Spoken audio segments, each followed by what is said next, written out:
Halo, selamat pagi anak-anak. Berjumpa lagi dengan Pak Rudi. Hari ini kita akan belajar tema 1 Selamatkan makhluk hidup, subtema 1 Tumbuhan sahabatku, pembelajaran ketiga. Kemarin kita telah mempelajari perkembangbiakan generatif. Pada pembelajaran hari ketiga kali ini kita akan mempelajari tentang perkembangbiakan vegetatif. Apa ya perkembangbiakan vegetatif itu?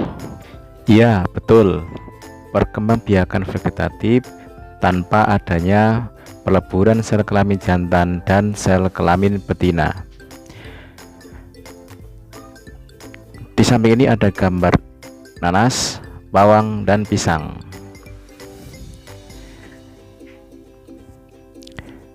Nanas berkembang biak dengan cara vegetatif. Pembibitan tunas dapat dilakukan untuk mengembang biakannya. Bawang merah memiliki bentuk berlapis yang di tengahnya akan tumbuh tunas. Pohon pisang berkembang biak dengan cara membentuk anak pisangan pohon yang disebut dengan tunas. Perkembangbiakan vegetatif pada tumbuhan dibagi dua, yaitu alami dan buatan. Apa ya vegetatif alami dan buatan? Ayo kita lanjutkan.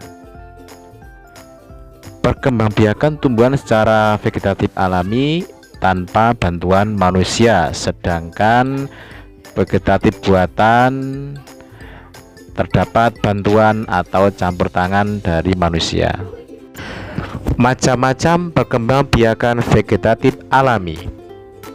Umbi lapis, bagian tanaman yang membengkak dalam tanah karena menyimpan cadangan makanan disebut umbi.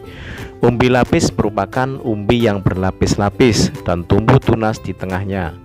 Umbi lapis baru yang berasal dari ketiak terluar akan tumbuh membentuk tunas. Pada umbi lapis, tunas tumbuh di antara daun dan cakram. Contoh tanaman yang berkembang biak dengan umbi lapis diantaranya adalah bawang, bunga bakung, bunga tulip, dan lain-lain. Umbi akar. Umbi akar adalah akar yang tumbuh membesar karena berisi cadangan makanan. Jika umbi akar ditanam bersama dengan pangkal batangnya, maka pada pangkal batang itu akan tumbuh tunas. Tunas tersebut merupakan tumbuhan baru. Contohnya dahlia, wortel, lobak, dan singkong. Umbi batang.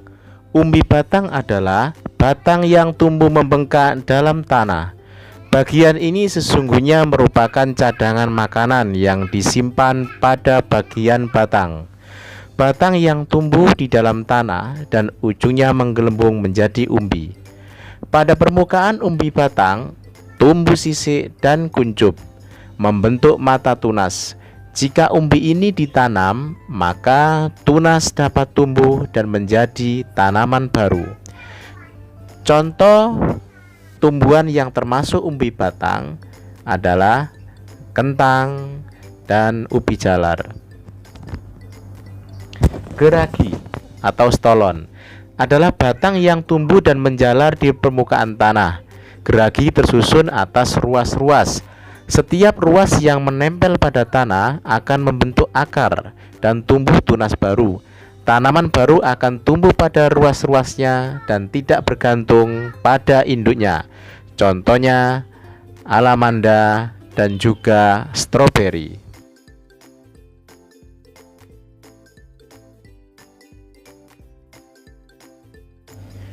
Tunas adventif.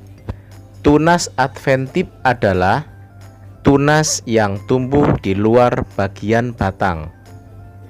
Tunas ini tumbuh pada tepi daun seperti cocor bebek. Selain pada tepi daun, tunas ini dapat tumbuh pada akar seperti sukun, cemara, dan kesemek.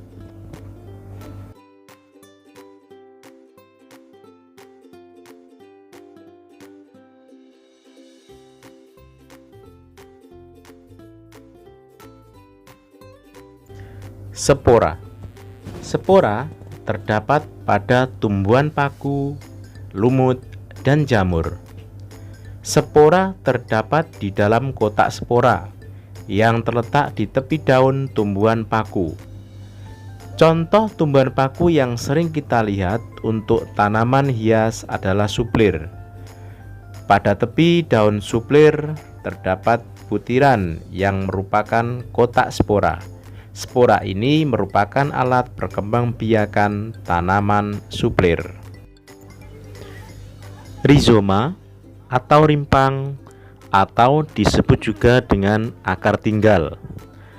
Rizoma merupakan modifikasi dari batang yang tumbuh menjalar di bawah permukaan tanah.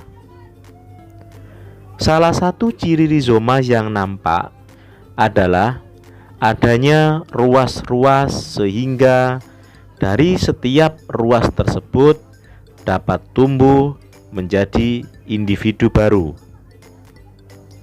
Yang termasuk dalam contoh rizoma, rimpang atau akar tinggal, yaitu tumbuhan jahe dan lengkuas.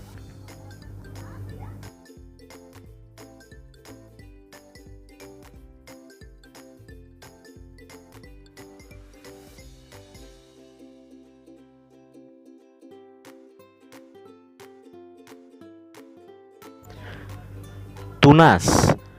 Tunas adalah perkembangbiakannya individu baru yang tumbuh dari tumbuhan induknya. Contohnya pisang dan bambu. Membelah diri. Membelah diri dengan cara membelah sel induk menjadi 2 atau lebih sel anak. Setiap sel anak yang dihasilkan akan menjadi individu baru.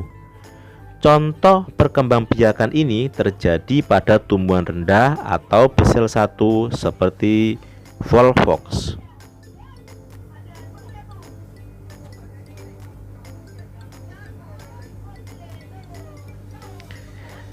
Sungguh hebat ya, semua tumbuhan yang diciptakan Tuhan Yang Maha Esa. Setiap tumbuhan memiliki cara yang unik untuk menjaga kelestariannya. Melestarikan tumbuhan merupakan salah satu wujud rasa syukur kepada Tuhan Yang Maha Esa. Tumbuhan sumber kehidupan. Indonesia adalah negara kepulauan yang terletak di garis khatulistiwa. Indonesia memiliki dataran tinggi, dataran rendah, dan juga perairan.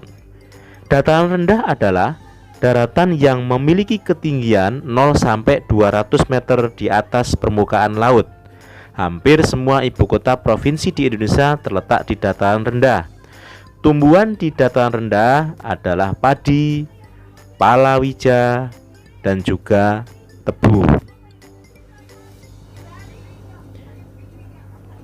Wilayah pantai termasuk dataran rendah. Indonesia memiliki banyak pantai karena negara kita terdiri atas ribuan pulau. Tumbuhan di wilayah pantai contohnya adalah kelapa, bakau, dan juga ganggang.